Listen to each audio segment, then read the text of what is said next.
This is Small Business Big World, our weekly podcast prepared by the team at Paper Trails. Owning and running a small business is hard. Each week, we'll dive into the challenges, headaches, trends, fun, and excitement of running a small business. After all, small businesses are the heartbeat of America, and our team is here to keep them beating.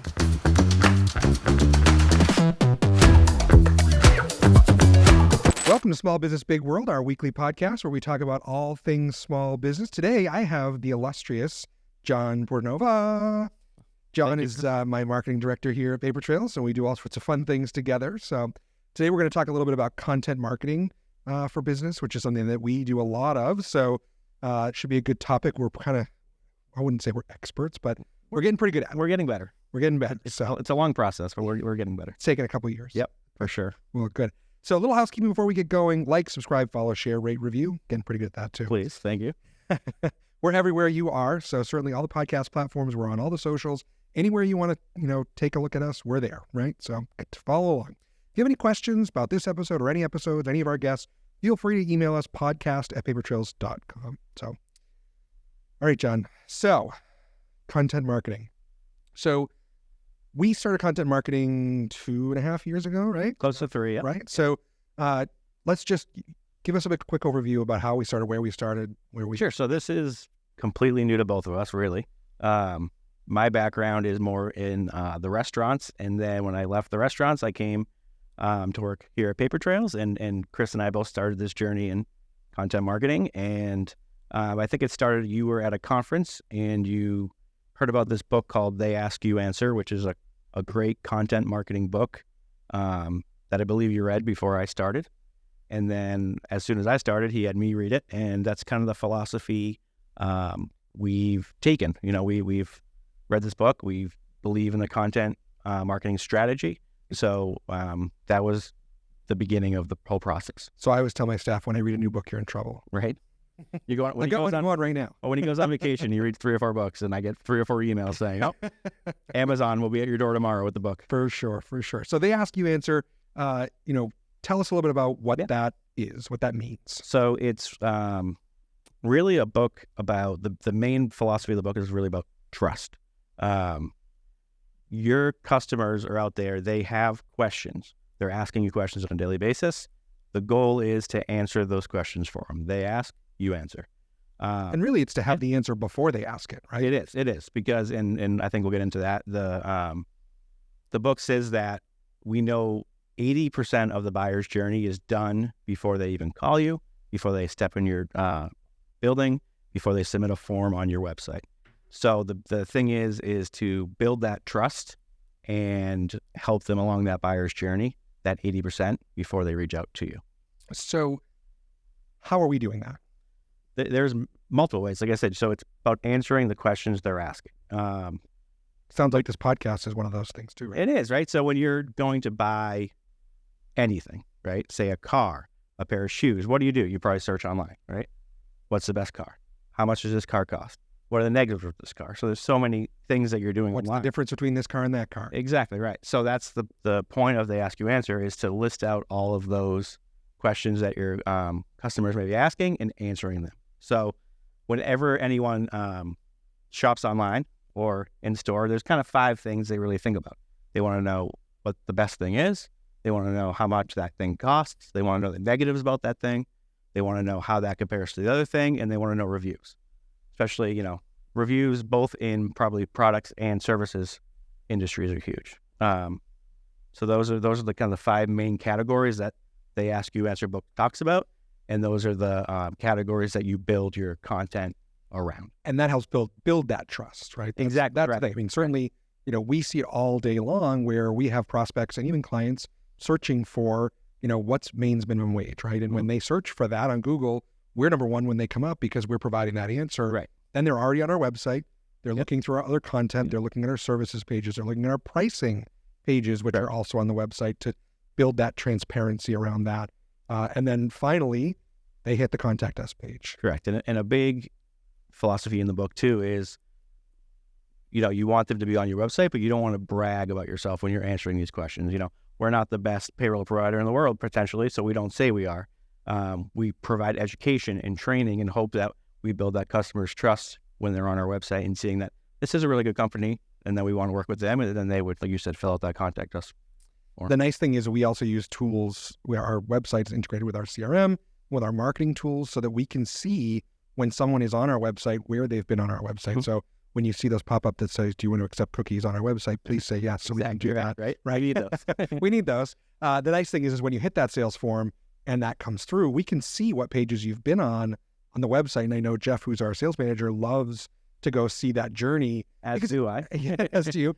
And it's great because you can go see, okay, what questions have they been asking? And that gives us a better consultative approach to be able to talk to the client when we do talk to them. Right. So, because we know what their issues, their concerns, or their fears, all those things are. It's a little Big Brother, but it's a great way of serving the clients and building their trust. So, because clients will tell you a lot, of course, but they're not going to tell you everything.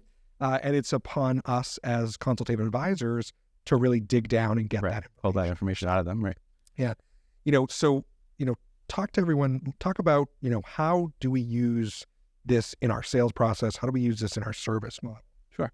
So, we, again, going back to the questions that our current clients are asking, our service team uses those things every day. So a question might be, with our software, how do I log in? I forgot my password. What do I do? Those types of things. So we have content built around those questions that our service team can use on a daily basis, saying, here's an article or a video or whatever it is on how to answer that question. And they send it off to the client, via an email through our CRM. And we use that content to help support our clients, right? So it's not just for attracting new clients, it's maintaining and building that trust, and better serving our existing clients so that they're able to, better serve their customers and get on with their day. We always say payroll's not sexy, and, it isn't, of course, right? But every business needs it. But every business needs it, and it's usually the last thing anybody wants to talk about every day. But the faster we can serve our clients and get them what they need, the better they're going to, the more trust we're going to have, and so forth. So. Right. And it's not just even about troubleshooting those types of problems. We might have a client out there saying, hey, what's the best way to write an employee handbook? So we have an article written about that, and our service team will link that article to them and say, hey, check this out. Again, just building that education and that trust, saying that this company has great service and they care about their customers.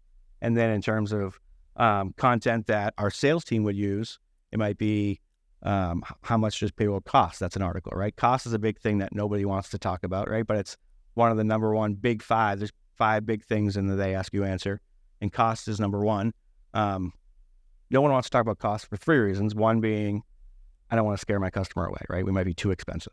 But like you said, 80% of the buying decision is made before they even talk to you, right? So for us, if we're too expensive for your tastes, I'd rather you know that before I spend hours and hours and hours demoing and talking and consulting and so forth, because I'd rather have qualified buyers call me than folks that are just going to say, oh, no, you're too expensive. Or you're going to play, hey, well, so-and-so down the street's going to charge me this, right?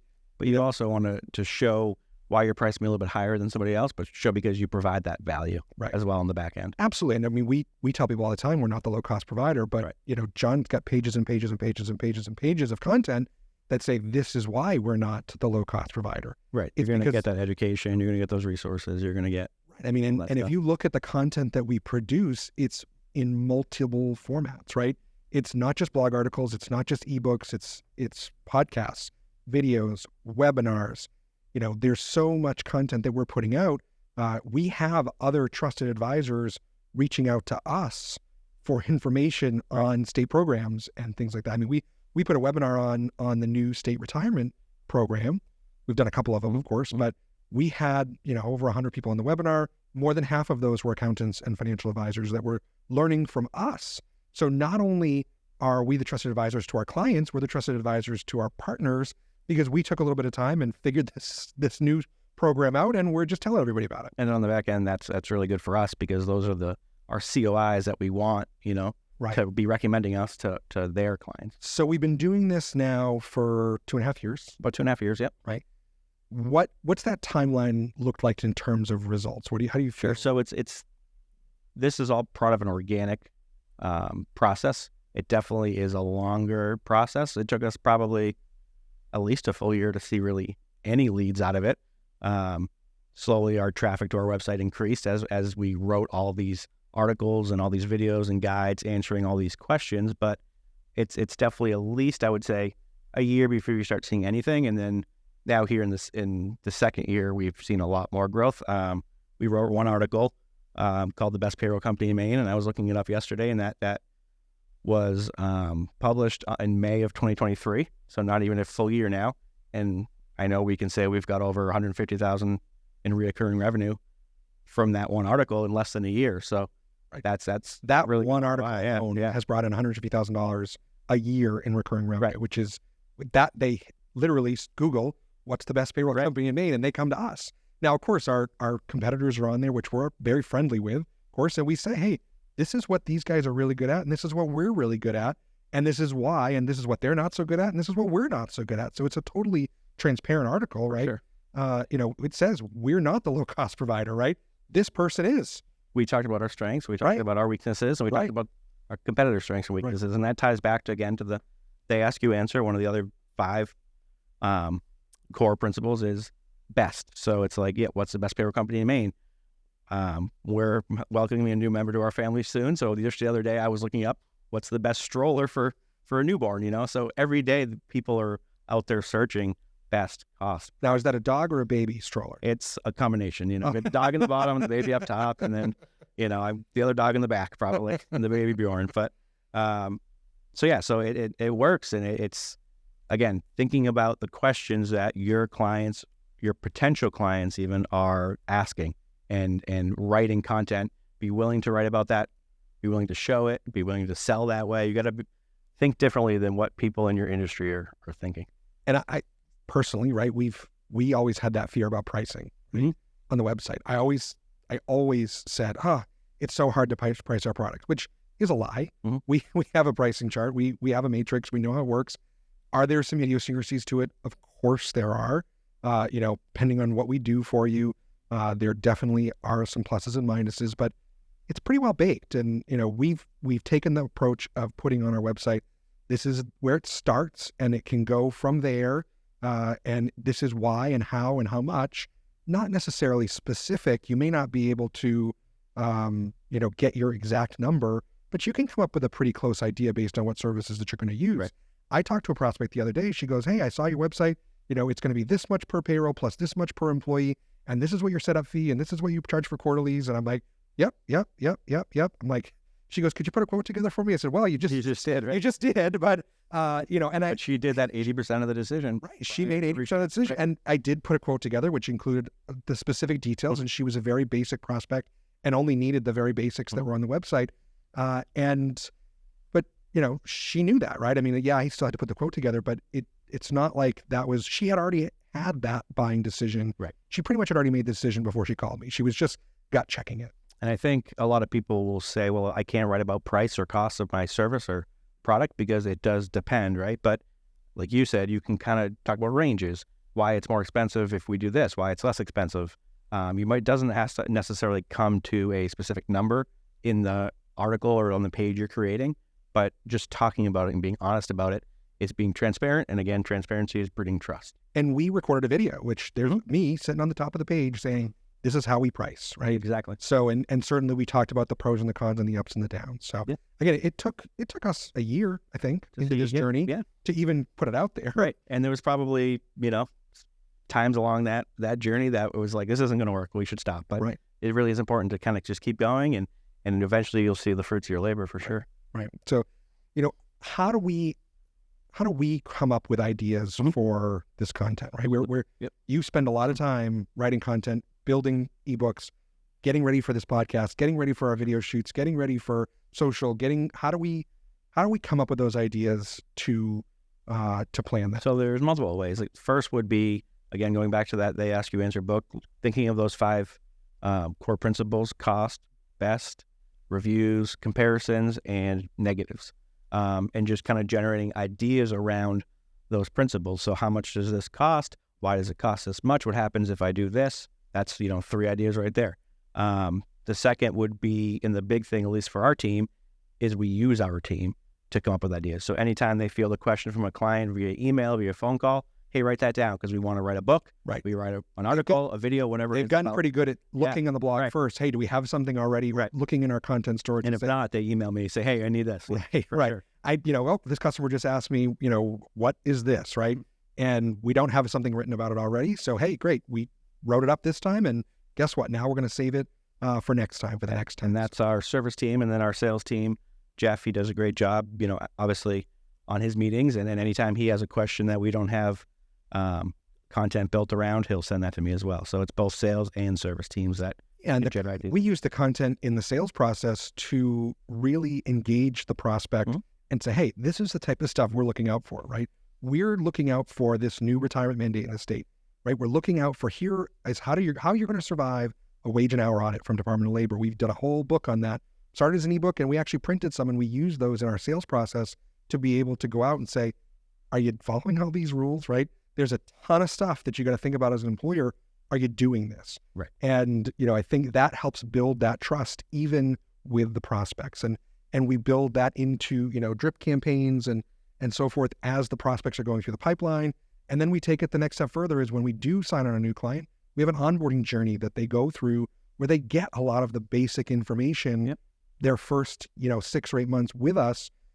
So we can catch them up on that, right? We've spent a lot of time educating our clients over the years. Well, now a new client, we need to get them caught up to what we've taught everybody else. So. Right. And this self-education is saving our team time in the back end and having to, maybe Jeff going through the process in the sales meeting or our service team training them on a main retirement leave or PFML that's coming because they have this guide that we put together that they can read themselves. Right. How does video play in? What are we doing with video? Video is huge nowadays, obviously. You're seeing hopefully a lot of the videos from this podcast, but They Ask You Answer does talk a lot about videos too. It's again, a way to build trust. A lot of business owners might be, I'm not comfortable in front of the camera. I wasn't comfortable in front of the camera my first time either, and I'm still getting used to it, of course. But the first session of short form videos that we did for social, we were all terrible. We were all very, we were trying to get our stumbling. We were stumbling. We were trying to get our feet, get on our feet, figure out how to say, how's a teleprompter work? I'm not Pat Callahan. It took some time to get comfortable. But one of those videos, a year later, it was like video number 5 we ever posted. A year later, all of a sudden popped on Instagram, right? We get 67,000 views. We're up to over 115,000 on that one video and from a year ago. A horrible video, but, well, not horrible production necessarily, but we're uncomfortable, like Chris was saying, but the content in the video is important to people. So that's why it took off, because people are engaging with it and want to listen to what we had to say. And the same thing on YouTube, right? We've had videos that are 6-8 months old. We have webinars that we record. We post them all to YouTube. Post them to YouTube. Post them somewhere. We post them to YouTube, and 6 or 8 months later, we have folks from all over the country reaching out to us saying, "Hey, thanks for your webinar. Can you help me with this?" Right. I mean, that's a real story. We've had people say, "Gosh, I watched your webinar on YouTube. Can you help me with this?" And so that's where we're getting business from it. Some of it we say no to, right? If you're in California, that's not our market. There's a whole host of different reasons we don't want to do business in California, but we can say, okay, I'm so happy I have a friend in California that you can go talk to. For sure. And that's, it's building business for them. So right. And again, it's like you said, it's a long game. It might be 6 or 8 months later, but it eventually will come back, because we've, in the back of those customers' minds, we've built that trust that, hey, these people really know what they're doing. And then with the other quick thing with videos is, like, even simply we're putting them on our landing pages, and like you talked about that pricing page, you're on there saying, hey, I'm Chris, this is what our pricing entails. But on the landing pages, we put them on so people can know what to expect when they fill out a form, maybe, or on that page. So it's just being transparent. Hey, if you fill out this form, we're not going to spam you. We're going to have our sales guy give you one email, and if you're not interested, that's fine. Fill out the form and take our e-guide and learn.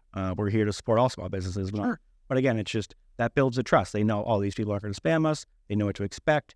It's a trust thing. So it even reaches so far as our video guy, Graham, great guy, just told us he flew to California last month to meet with another company just like us, who they found us on social and called him, and he got business out of it. Right. Because of the work that he's done for us. So you get a kickback? I hope so. I hope the bill gets reduced. But no, it's there is a true reach to these things.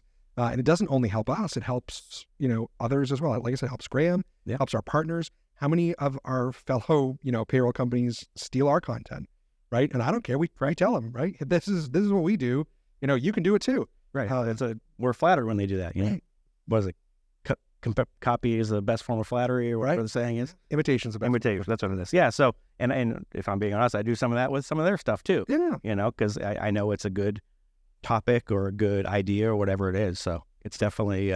We don't steal word for word. We just take the ideas. No, of course not. Use them, of course, but right. And we're in different markets as well. We're very friendly in the industry, Yeah. and certainly, we went to a conference last week, and how many people we talked to that were like, "Oh gosh, we've seen this. How do you do that? What's this? What's the return on it?" Right? Yep. Everyone wants to know. I won't lie. This is expensive. It has taken us several years. I have a huge investment in Jon. We have a huge investment in technology. We have a huge investment in video, in our website, in our social, in our CRM. There's, lots of money that goes into this, of course. But it's become a real sales channel for us. One, it's also become a huge retention channel for us. And it's really become a huge educational channel for our staff. Right? Because when we publish content, we make sure the staff knows about it too. Yep. They're learning, they're understanding, they know this content's out there for when the client asks.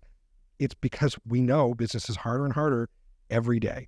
The stuff we deal with changes constantly. There's new things happening all the time. Right. And, it keeps everybody up to date. So, Jon's the marketing guy, but it's much more than that.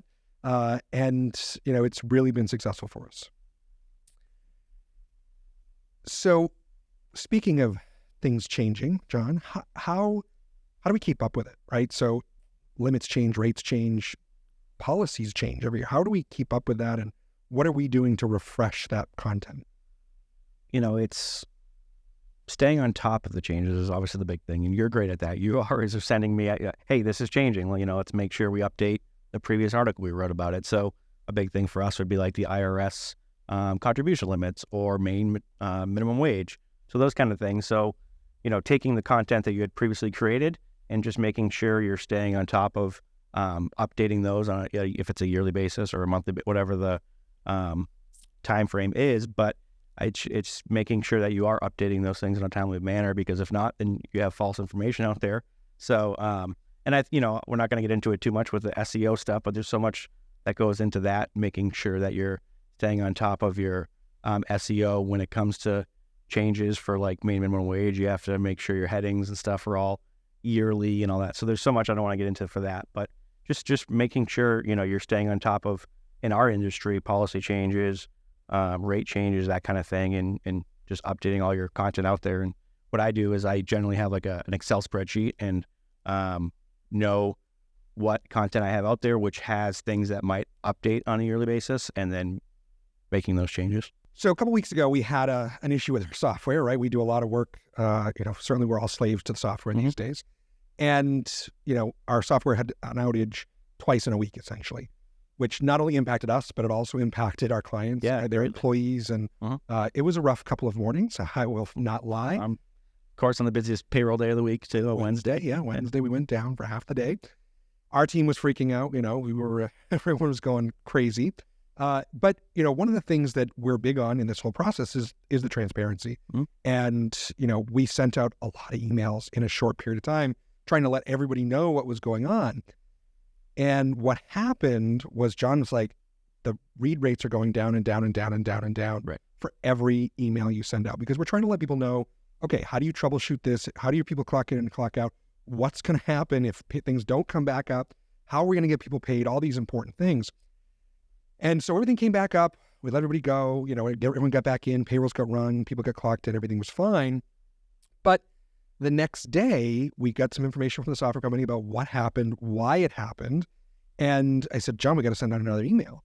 I was a little hesitant just because, like you had said, we had sent out 4 or 5 the previous day, and no one was really opening them towards the end of that 4th or 5th email. So, and I said, Jon, it's about building trust, right? And that comes down to this whole theory as well. And I wrote this email, and Jon, usually, I'll be honest with you, Jon's awesome. He fills my voice very well. A lot of things learned, they come from me. They probably were written by Jon. But Jon has done a really good job. And this one, I said, no, I'm going to write this one. And it was pretty long email. But essentially it said, hey, this is what happened. This is what we learned. This is what our software company learned. And this is how we're going to fix it and how we know our software vendor is going to fix it going forward. And it was Prevent it. how we're going to prevent it. Trying right? to prevent it at least. Right. Try to prevent it going forward and why and how and so forth. Yep. So, and, you know, we sent it out and it got a decent read rate, right? But what we got back was half a dozen emails from clients saying, thank you so much. Right. Thank you for just following up and letting us know what happened. And we're so grateful that you guys learned from this because we had some technical snafus of our own. And, you know, people were really grateful for that. So our clients were grateful for that we are so open about what's going on, right? Right. And nobody wants to have egg on their face, including me, of course, especially when it's not really even my fault. Right. But we serve these clients and building that trust has been paramount. And I think they do trust us and we have amazing retention. We have amazing reviews. Our net promoter score continues to be high. But I think if we sent out an email kind of throwing the software company under the bus, you would have kind of, by deflecting that blame, would have lost the trust from our current customers thinking that, they're trying to cover their own butts and not take the blame for this, even though it could be their fault, but it wasn't. And we stumbled and we learned some things too. We said we weren't quite prepared for if this happened on the long term. We were very reliant on our vendor as well. So we use this kind of to generate some more content ideas. Right. What happens if this or what do we do if this happens again? We created some, not necessarily articles or videos about it, but we created some templates for our team to use in case this happened again. So they can send out. It took us a long time to respond because we were creating content, we were creating emails, we were creating guides, we were doing that work while the software was down to try to communicate with clients. Well, now we said, okay, we're going to have a few things in the box ready to go if hopefully, God willing, this doesn't happen again. But it does, we'll be ready to go. Right. But so it's really using everything, right? It's building the trust, it's creating the content. And again, we were trying to answer the client's questions before they asked it, and we weren't ready for that this time. So it really has been transformational, not only from our marketing, but for our business in terms of how we run. And I just saw this, I would think I was on Facebook just the other day, and I saw a restaurant on Facebook say, we're sorry for the bad service we gave. We're sorry for the long wait times. This all took place on St. Patrick's Day, which I'm sure was a very busy day for their restaurant, but they were being honest and open and upfront. And all the comments on that post from customers were saying, hey, we never heard of you, but we're going to come back, or we're going to come and try you for the first time. Or it's from people saying, we were there, we understand things happen, we're going to come back. But they were being open, transparent, and trustworthy, and they gained that, that customer's trust. Absolutely. What other takeaways do we have? What other successes we had? What troubles have we had? Let's talk about that.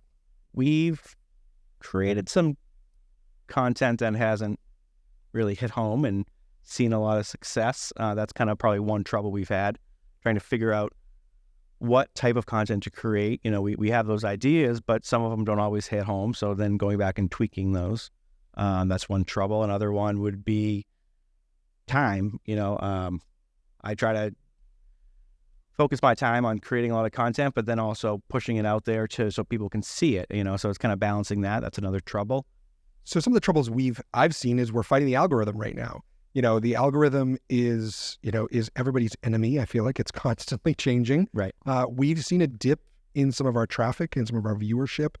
We're not quite sure why, right? The content we're creating is good. We're following all the rules. We're doing all the right things. We're answering the questions. We're using the tools that we have always used to see this drive traffic. And all of a sudden, the last 3 months, we've seen a dip. And so we're currently trying to figure that out. Right. There still are leads coming through the website. We're still getting contact. We're still answering questions. It's still positive, but where we were seeing, the hockey stick, go up, we're not seeing that as much anymore. We saw the hockey stick just got a little droopy at the end. So it just became a boomerang, I think. And we're, like you said, we're working to figure that out. And that's a lot of marketing is kind of testing and doing something for a little bit. And if it doesn't work, try again, and some of our videos haven't done as well. So we tried a different, opening hook or a different B-roll in the footage or whatever it is. So I think testing is obviously huge when it comes to marketing, but anything really. All right. So we've covered a lot. So what are the big takeaways that, you want people to know? So I think the couple of big things here with this, content marketing and they ask you answer philosophy is one we talked about is the time, of course. Make sure you stick with it. It's going to take a year plus to see significant return. I mean, in that first year, you might get a couple leads, which would be great. So really sticking to it. Another thing is having a champion to kind of own the content. Obviously, that'd be me in this situation. But having someone on your team, whether it's a marketing person, a small business owner, whoever it is, and I mean, I know everyone's busy, but if you can have someone really focus on writing, and it might only be one question a week, one article a week, the more the better, of course. But if you can write at least one really good, helpful article a week, that's huge. So just having someone own it, and then having everyone on the team believe in it. And our team members, I think, really believe in it. Like we talked about, our service team uses it on a daily basis, sending out the content. Our sales team uses it to move that sales process along on a daily basis. So having your team believe in it is another huge factor. So those are kind of a few takeaways. Great. Okay, shameless plug time. How do people find us to learn more about this? Papertrails.com. They can find us on Instagram, TikTok, YouTube, LinkedIn, all those fun things. Obviously, this podcast. We appreciate everyone that's listened in so far, that continues to listen in. You can find us on all your favorite podcast platforms and on social media as well. Small business, big world. Jeez, I don't even have to do my closing statement. Do it for you. I'll be taking over hosting soon. Hey, we're filling, Good. All right. Well, thank you, everybody, so much. And don't forget, Jon didn't say this, but if you have questions about anything today or anytime, feel free to email us, podcast@papertrails.com. We'll get right back to you. We'll get you in touch with who needs to. So thank you so much. We'll see you next week. Thanks for listening to this week's episode of Small Business, Big World. This podcast is a production of Paper Trails. We are a payroll and HR company based in Kennebunk, Maine, and we serve small and mid-sized businesses across New England and the country. If you found this podcast helpful, don't forget to follow us at @PaperTrailsPayroll across all social media platforms, and check us out at papertrails.com for more information. As a reminder, the views, opinions, and thoughts expressed are the hosts and guests alone. The material presented in this podcast is for general information purposes only and should not be considered legal or financial advice. By inviting this guest to our podcast, Paper Trails does not imply endorsement of or opposition to any specific individual, organization, product, or service.